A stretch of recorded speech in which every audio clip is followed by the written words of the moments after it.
Hi friends, welcome to Rehana Stitching Class channel. நம்ம இந்த வீடியோல ஆல்ரெடி கட் பண்ண ப்ளவுஸோட பேக் சைடு மட்டும் எப்படி ஸ்டிச் பண்ண போறோம் அப்படின்றத பார்க்கலாம் फ्रेंड्स. இது வந்து பிகினர்ஸ்க்கான வீடியோ. சோ நான் இத வந்து பார்ட்டா ஸ்டிச் பண்றது காமிக்கிறேன். வாங்க फ्रेंड्स வீடியோக்குள்ள போலாம். இப்போ ஃபர்ஸ்ட் பேக் சைடுல வந்து கீழே 2 இன்ச் நம்ம எக்ஸ்ட்ரா ஆல்ரெடி கட் பண்ணும்போதே மார்க் பண்ணியிருந்தோம். சோ அந்த 2 இன்ச்சை வந்து மடிச்சு ஸ்டிச் பண்ணனும். இப்போ நம்ம கட் பண்ணும்போதே இந்த 2 இன்ச்சுக்கு நம்ம சின்னதா கட் கொடுத்திருந்தோம். சோ அந்த இடத்துல இப்போ மடிக்க போறோம். ஃபர்ஸ்ட் ஒரு 1 இன்ச்சுக்கு இந்த மாதிரி மடிச்சுக்கோங்க. அதுக்கு அப்புறம் அந்த கட் இருக்க வரைக்கும் இன்னொரு மடிப்பு மடிச்சுக்கோங்க. இந்த மாதிரி மடிச்சதுக்கு அப்புறம் அப்படியே ஓரத்துல அப்படியே ஸ்டிச் பண்ணிடுங்க.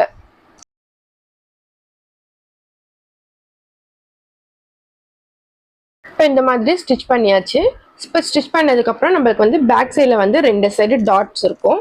சோ அந்த டாட் தான் இப்போ பிடிக்க போறோம். அது எப்படி பிடிக்கணும்னா ஃபர்ஸ்ட் வந்து ஷோல்டர் கிட்ட ரெண்டு ஈக்குவலா மடிச்சுக்கோங்க. ஷோல்டரை இந்த மாதிரி ரெண்டு ஈக்குவலா மடிச்சதுக்கு அப்புறம் அந்த மடிப்பு கீழே வரைக்கும் எது வரைக்கும் வருதுன்னு பாருங்க. ஸோ இந்த மாதிரி மடிச்சுக்கிட்டு ப்ளவுஸை வந்து இந்த மாதிரி கரெக்டா மடிச்சுக்கோங்க. மடிச்சதுக்கு அப்புறம் நம்ம வந்து டாட்டோட லென்த் வந்து உங்க இஷ்டம். ஒரு 3.5 வைக்கலாம், இல்லைன்னா 4 வைக்கலாம். அப்படி இல்லை அப்படின்னா அளவு ப்ளவுஸ்ல என்ன இன்ச்சு இருக்கோ அந்த இன்ச்சை நீங்க பார்த்து வச்சுக்கோங்க. இப்போ இந்த மாதிரி மடிச்சு போட்டதுக்கு அப்புறம் நான் வந்து அளவு ப்ளவுஸ்ல வச்சு எப்படி உங்களுக்கு மார்க் பண்றது அப்படின்றத காமிக்கிறேன். ஸோ அளவு ப்ளவுஸ் எடுத்துக்கோங்க. அளவு ப்ளவுஸ் எடுத்துக்கிட்டு அந்த டாட் இருக்க இடத்த எடுத்துக்கோங்க. இந்த மாதிரி இன்ச் டேப்ல கீழே இருந்து அந்த டாட்டோட ஸ்டிச் எது வரைக்கும் முடியுதுன்னு பாருங்க. எனக்கு வந்து 3.5 இன்ச் வருது. ஸோ நான் டாட்டோட ஹைட் வந்து 3.5 இன்ச் எடுத்துக்கிறேன். ஸோ நமக்கு பிளவுஸ்ல எந்த அளவு இருக்கோ அதே அளவு வைக்கணும். இங்க எக்ஸ்ட்ரா எதுவும் வைக்க தேவையில்லை. ஸோ 3.5 இன்ச் அப்படியே மார்க் பண்ணிக்கிறேன்.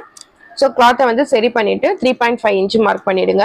இப்போ மார்க் பண்ணிட்டு இந்த மாதிரி இப்போ கீழே வந்து ஒரு 1/4 இன்ச்சுக்கு ஸ்டார்ட் பண்ணணும் டாட்டு. ஸோ இந்த அளவில் ஸ்டார்ட் பண்ணிட்டு அப்படியே கீழே இருந்து அப்படியே ஸ்ட்ரெயிட்டா வந்து ஸ்ட்ரெயிட்டானா ரொம்ப ஸ்ட்ரெயிட்டா வரக்கூடாது, கொஞ்சம் கிராஸா வந்து அப்படியே நம்ம அந்த 3.5 இன்ச் மார்க் பண்ணியிருக்கோம் இல்லையா, அங்க வந்து முடிக்கணும். இப்போ இந்த மாதிரி கீழே இருந்து 1/4 இன்ச் ஸ்டார்ட் பண்ணி அந்த இடத்துல ஷார்ப்பா கொண்டு வந்து முடிங்க. இங்கே டபுள் ஸ்டிச் போட்டுக்கோங்க. ஏன்னா டாட்டோட ஸ்டிச் வந்து கலண்டாம இருக்கிறதுக்கு. இதே மாதிரி நம்ம இன்னொரு சைடும் டாட் பிடிக்கணும் இல்லையா. ஸோ அதே மாதிரி ஷோல்டரை ரெண்டு ஈக்குவலா மடிச்சுக்கோங்க. ரெண்டு ஈக்குவலா மடிச்சுட்டு கீழே எங்க வருதுன்னு பாருங்க. ஸோ இந்த மாதிரி ஈக்குவலா மடிச்சுட்டு கீழே இருக்க துணியை ஈக்குவலா இருக்க மாதிரி பார்த்துக்கோங்க. இந்த மாதிரி ஈக்குவலா வச்சுட்டு நம்ம இந்த சைடு 3.5 இன்ச் டாட் வச்சோம். ஸோ அதே லென்த் வந்து மார்க் பண்ணி அதே மாதிரி டாட் பிடிச்சிக்கோங்க. இப்போ இந்த மாதிரி பேக் சைடில் ரெண்டு டாட் பிடிச்சாச்சு ஃப்ரெண்ட்ஸ். அவ்வளோதான் ஃப்ரெண்ட்ஸ் பேக் சைடோட ஸ்டிச்சிங்கு. கீழே வந்து இந்த 2 இன்ச்சு மடித்து ஸ்டிச் பண்ணணும். அதுக்கப்புறம் ரெண்டு டாட்டு ஸ்டிச் பண்ணணும். இதுதான் நம்ம ப்ளவுஸோட பேக் சைடில் இருக்க ஒர்க்கு.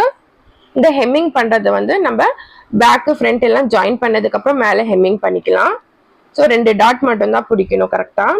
ஸோ இப்போ நம்ம பேக் சைடு முடிஞ்சிருச்சு ஃப்ரெண்ட்ஸ். நெக்ஸ்ட் வீடியோல நான் ஃப்ரண்ட் சைடு பட்டி ஸ்லீவ் எல்லாம் எப்படி அட்டாச் பண்றதுன்னு காமிக்கிறேன் ஃப்ரெண்ட்ஸ். உங்களுக்கு இந்த வீடியோ பிடிச்சிருந்தா லைக் பண்ணுங்க, ஷேர் பண்ணுங்க. மறக்காம ரிஹானா ஸ்டிச்சிங் கிளாஸ் சேனலை சப்ஸ்கிரைப் பண்ணுங்க.